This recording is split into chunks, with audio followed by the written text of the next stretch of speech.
নমস্কার, রান্নাঘরে মহারানীতে তোমাদের সবাইকে স্বাগত। আজকে দেখাবো চিচিঙ্গা ভাজা। চিচিঙ্গা দেখো, শুধু খেতে তো ভালো লাগে না, চিচিঙ্গা নয় তরকারিতে ভালো লাগে না, এভাবে ভাজা করলে ভালো লাগে। আজকে সে কীভাবে ভেজেছি সেটাই তোমাদের দেখাচ্ছি। দেখো, চিচিঙ্গাগুলো সরু সরু করে কেটে নিয়েছি।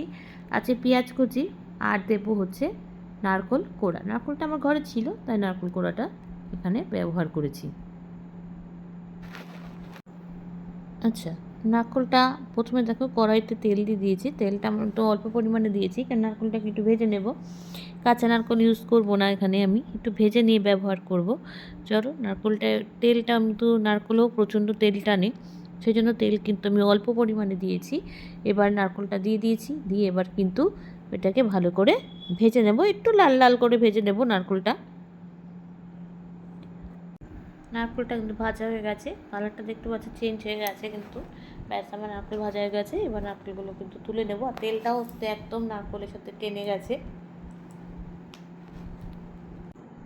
আচ্ছা, কড়াইতে আবার তেল দিয়েছি, তেলটা কিন্তু আমার গরম হয়ে গেছে। এবার একটু কালো জিরে ফোড়ন দেবো।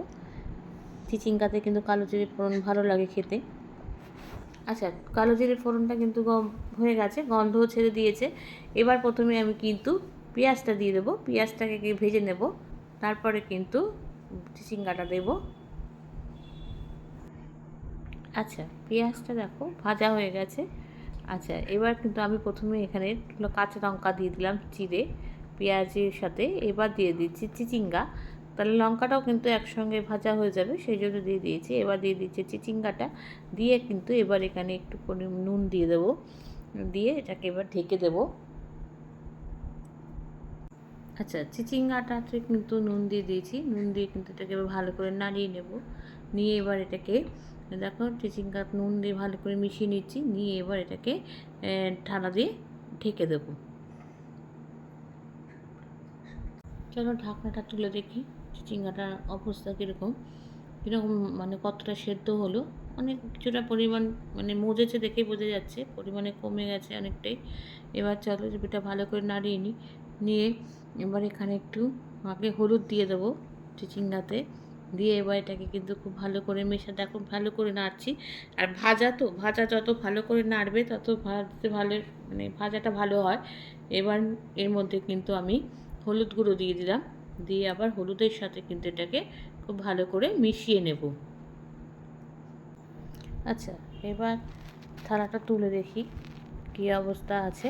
চিচিঙ্গাটা কিন্তু আমার হয়ে এসেছে, ভাজাটা প্রায় শেষ হয়ে এসেছে।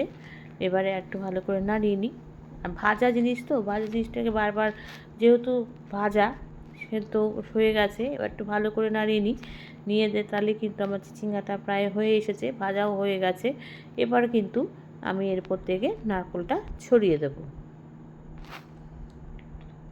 আচ্ছা, এবার দেখো আমার কিন্তু চিচিঙ্গাটা ভাজা হয়ে গেছে। এবার চলো নারকেলটা যেহেতু ভেজে রেখেছিলাম, নারকেলটা কিন্তু এবার ওপর থেকে দিয়ে দিয়েছি, দিয়ে এবার ভালো করে মিশিয়ে নেব।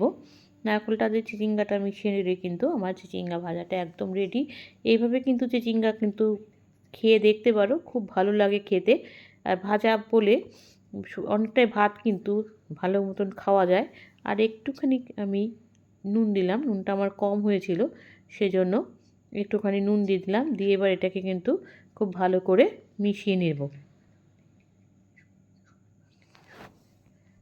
এবার দেখো নারকেলটা যেহেতু দিয়ে দিয়েছি, এবার নারকেলটা দিয়ে কিন্তু চিচিঙ্গাটা খুব ভালো করে মিশিয়ে নিয়েছি। আমার কিন্তু একদম কমপ্লিট হয়ে গেছে চিচিঙ্গা ভাজা। গরম গরম ভাতের সাথে কিন্তু চিচিঙ্গা ভাজা খেতে কিন্তু খুব ভালো লাগে। দেখো হয়ে গেছে কিন্তু আমার একদম চিচিঙ্গা ভাজা। তোমরা কিন্তু এভাবে বাড়িতে করে খেয়ে দেখতে পারো, খুব সুন্দর লাগে। গরম ভাতে কিন্তু ভীষণ ভালো লাগছিল খেতে। তাহলে জানিও কিন্তু আমাকে অবশ্যই লাইক কমেন্টস আর শেয়ারের মাধ্যমে। তোমরা যারা আমার চ্যানেলটাকে সাবস্ক্রাইব করে আমার সঙ্গে রয়েছো তাদের জন্য রয়েছে অসংখ্য অসংখ্য ধন্যবাদ। আর যারা এখন করোনি তারা প্লিজ চ্যানেলটাকে সাবস্ক্রাইব করে আমার সঙ্গে থেকো। তোমরা সবাই সুস্থ থেকো, সাবধানে থেকো, ভালো থেকো। চলি, টাটা। দেখা হচ্ছে পরবর্তী নতুন কোনো রেসিপিতে তোমাদের সঙ্গে।